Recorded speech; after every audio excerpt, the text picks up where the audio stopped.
The Uber case for Chapter 3 deals with ethics and the internal and external environment.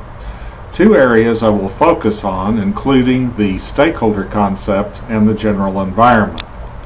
We will begin with the stakeholder concept. Sometimes there is confusion about stakeholders and shareholders. Simply put, a shareholder has a financial interest in the business by investing money. This can be a sole proprietor that has put money or borrowed money to own the business. It can be someone that buys stock in a company. One view is that a stockholder has taken a risk and expects a return for his investment.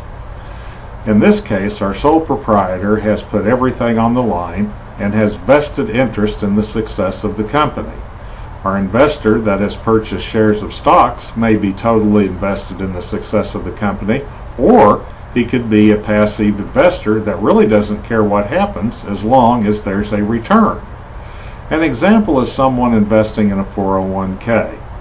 The mutual fund they own may include hundreds of individual stocks, and the investor probably doesn't even know what all those companies are. If the fund doesn't make an acceptable return or gets overloaded with an individual or class of stock, those stocks may be sold and others purchased. The investor doesn't know the companies and doesn't care too much as long as it gets an acceptable return. In general, a stockholder is always a stakeholder. A stakeholder is not always a stockholder. The stakeholder concept deals with peoples whose interests are affected by an organization activity. Stakeholders are made up of two environments, internal and external. Internal stakeholders include employees, owners, board of directors. The internal stakeholders have a vested interest in the success of the business. External stakeholders, which the text describes as the task environment, include others that have an interest in your business. These can include customers, interest groups, lenders, distributors, suppliers, and government. Customers are interested in a business because they like your products, service, location, or other things. Suppliers want to develop a long-term relationship and provide products and services your customers will purchase. Government is interested in tax collection, property tax collection, employment tax, other things that contribute to the government's treasury. The idea is that many rely on the success of the business, not just owners. The other part of the external environment, which the text calls the general environment, is the uncontrollable factors that a business must face on a continuing basis.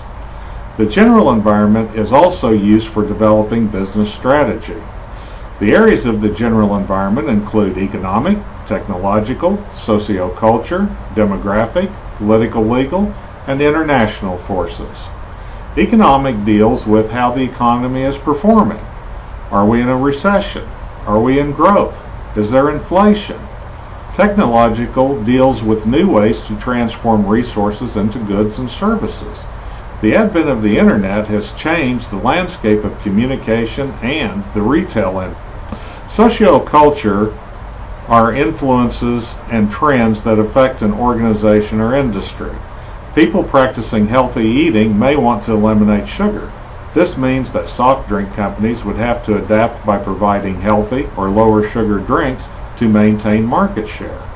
Demographics are influences arising from change in characteristics of the population, such as age, gender, or ethnic groups. As the population ages, there may be less demand for baby diapers and a need for adult diapers. Political legal are changes in the way politics shape laws. Political whims can change an industry. People shouldn't eat fast food or drink sugary products. Make laws, taxes, or regulations to slow consumption. Don't like straws? Ban them. Want solar energy? Give tax credits for installing solar panels. International forces are changes in the general environment that affect an organization. These can include tariffs, tax policy, unfair competition, and so on. Keeping in mind that we cannot control these factors, but we must monitor them regularly. The general environment will come into play later when we discuss strategy, especially dealing with SWOT analysis.